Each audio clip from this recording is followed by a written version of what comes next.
নমস্কার বন্ধুরা, আজকে আমরা আলোচনা করব দশম শ্রেণীর মডেল অ্যাক্টিভিটি টাস্ক জানুয়ারি 2022 ক্লাস 10 সাবজেক্ট বাংলা পূর্ণমান 20। তোমরা যদি ভূগোলের সাবজেক্টে 20 ফুল মার্কস পেতে চাও তাহলে ভিডিওটি স্কিপ না করে ফার্স্ট টু লাস্ট দেখতে থাকো। আজকে ফার্স্ট কোশ্চেন, বিকল্পগুলি বেছে নিয়ে লেখো, উত্তরটি নির্বাচন করে লেখো। 3 ফার্স্ট কোশ্চেন কি রয়েছে? নিচের যে এক নম্বরে যে কোনো তিনটি প্রশ্নের এখানে আমাদের উত্তর লিখতে হবে। অগ্নিভবন, অগ্নুদ্গম, তাহলে এক নম্বরে তিনটি প্রশ্নের উত্তর লিখলে তার জন্য কত পাওয়া যাবে? তার জন্য সেকেন্ড যে কোশ্চেন রয়েছে, যে প্রক্রিয়ায় নদীর প্রথম প্রশ্ন কি রয়েছে? তপনের মেসমশাই যে পত্রিকা সম্পাদককে চিনতেন, তপনের মেসমশাই কোন পত্রিকা সম্পাদককে চিনতেন? শুক্তারা, সন্ধ্যাতারা, ভালো দ্রবণ ক্ষয়, জলপ্রবাহ ক্ষয়, ঘর্ষণ, সন্ধ্যাতারা। তাহলে তপনের মেসমশাই সন্ধ্যাতারা পত্রিকার সম্পাদককে চিনতেন। সেকেন্ড কোশ্চেন, তপনের লেখা প্রথম গল্পটির নাম কি? নদীর রাজা রানীর গল্প, অ্যাক্সিডেন্টের গল্প, প্রথম দিন, বিদ্যালয় জীবনের গল্প। তপনের লেখা প্রথম গল্পটির নাম প্রথম নদীর উচ্চ গতিতে অধিক। থার্ড কোশ্চেন, তপনের লেখা গল্প তার মেসমশাইয়ের কাছে পৌঁছে দিয়েছিলেন তপনের অবস্থা জলপ্রপাত। তপনের কে পৌঁছে দিয়েছিলেন? তপনের লেখা গল্প তপনের মেসমশাইয়ের কাছে কে পৌঁছে দিয়েছিলেন? তপনের মা, তপনের বাবা, তপনের মেজো কাকু, তপনের ছোট মাসি। কারেক্ট অ্যান্সার তপনের ছোট মাসি। মরু অঞ্চলে বায়ু জল। আমরা চলে যাব দুইয়ের দাগে। দুইয়ের দাগে কি বলেছে? একটি বা দুটি বাক্যে উত্তর দাও। 1 into 3 = ভূমিরূপ হলো। এখানে এক নম্বরে এসএকিউ লিখতে হবে। এখানে এসএকিউ লিখতে হবে পেডিমেন্টের সম্মুখে যে কোনো তিনটি সঞ্চয়জাত। তার জন্য নাম্বার কত আছে? 1 into সেকেন্ড প্রশ্ন যেটা রয়েছে, নদীর ক্ষয়কার্যের ফলে নদী খাতে সৃষ্ট গর্ত হলো। তো ফার্স্ট কোশ্চেন দুইয়ের দাগে ফার্স্ট কোশ্চেন কি রয়েছে? নদী খাতে একটি বা দুটি বাক্যে উত্তর দাও।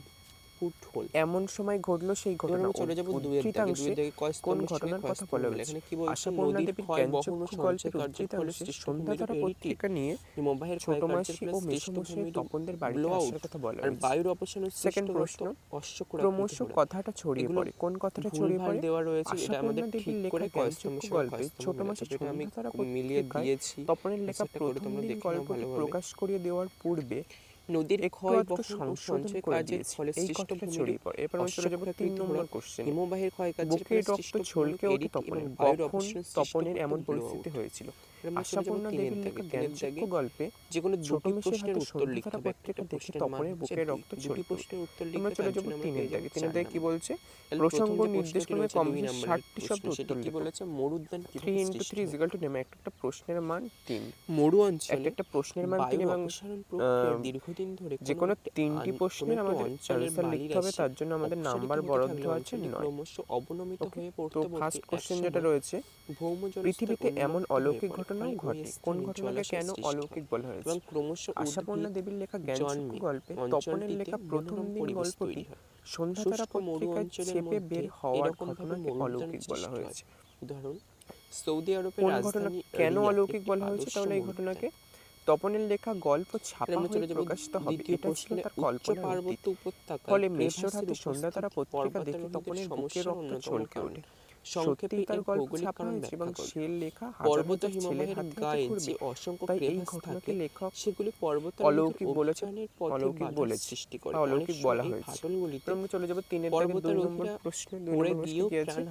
যদিও কখনো লেখা ছাপাতে দেয় তো তপন নিজে গিয়ে দেবে। কখন তপন এমন সিদ্ধান্ত নিয়েছিল? কেন তার এমন সিদ্ধান্ত নিয়েছিল? কেন তার এমন সিদ্ধান্ত? এখানে মান পূর্ণমান কত রয়েছে? কখন তপন এমন সিদ্ধান্ত নিয়েছিল 1 নাম্বার, এবং কেন তার এমন সিদ্ধান্ত তার জন্য 2 নাম্বার করা যায় সেগুলি হলো। তাহলে অ্যানসারটা আমরা দেখে নিই। বৃক্ষরোপণ। আশাপূর্ণা দেবীর জ্ঞানচক্ষু গল্পে সন্ধ্যাতারা পত্রিকায় তপনের লেখা প্রথম দিন গল্পটি চেপে বের হওয়ার পর সে এমন সিদ্ধান্ত নিয়েছিল। ছোট মেশে সন্ধ্যাতারা পত্রিকায় তপনের লেখা প্রথম দিন গল্পটি প্রকাশ করিয়ে দেয়। তখন তার মাকে গল্পটি পড়ে শোনাতে গিয়ে দেখে সংশোধনের নামে ছোট মেশমশাই লেখার আগাগোড়াই বদলে দিয়েছেন। সেপে আসা গল্পে তার কৃতিত্ব এতটুকু অবশিষ্ট নেই। লজ্জায় অপমানে তপন ভেঙে পড়ে এবং তার মনে হয় ওই দিনটি যেন তার জীবনের সবচেয়ে দুঃখের দিন, তাই তার এমন সিদ্ধান্ত। এবার আমরা চলে যাব 3-এর দাগে। 3-এর দাগে কি প্রশ্ন রয়েছে দেখি। গল্প ছেপে আসার পর যে আহ্লাদ হওয়ার কথা, সেই আহ্লাদ তপনের না হওয়ার কারণ কি? কেন দিনটি তার কাছে সবচেয়ে দুঃখের হয়ে উঠল? তাহলে প্রথম প্রশ্নের মান হচ্ছে 1 এবং দ্বিতীয় যে প্রশ্নটি রয়েছে, কেন দিনটি তার কাছে সবচেয়ে দুঃখের হলো, তার জন্য 2। দেখে অ্যানসারটা কি বলছে? আশাপূর্ণা দেবীর জ্ঞানচক্ষু গল্পে ছোট মেশো সন্ধ্যাতারা পত্রিকায় তপনের লেখা প্রথম দিন প্রকাশ করিয়ে দেওয়ার পূর্বে সংশোধনের নামে লেখার আগাগোড়া বদলে দিয়েছেন। ছেপে আসা গল্পে তার কৃতিত্ব এতটুকু নেই, তাই গল্পে ছেপে আসার পর যে আহ্লাদ হওয়ার কথা তা তপনের হয় না। এবার আমরা চলে যাব পরের কোশ্চেনে। তুলে দিতে বলতে তার ছবিটা তুলে দিতে হবে এবং তার ব্যাখ্যাটা করতে হবে। তাহলে প্রথমে রয়েছে ঝুলন্ত উপত্যকা। কম বেশি 150টি শব্দে নিচের প্রশ্নের উত্তর নিজের ভাষায় সৃষ্টি হয়। ঝুলন্ত একটা প্রশ্নের মান 5। জ্ঞানচক্ষু গল্প অনুসরণে তপনের জ্ঞানচক্ষু কিভাবে উপাদানগুলো যেমন উন্মিলিত হয়েছিল তা আলোচনা মিলিত হয়, তেমনি পার্বত্য অঞ্চলে আশাপূর্ণা দেবীর জ্ঞানচক্ষু গল্পটিতে জ্ঞানচক্ষু বলতে একজন মানুষের অন্তর্দৃষ্টির জাগরণকে বোঝানো হয়েছে।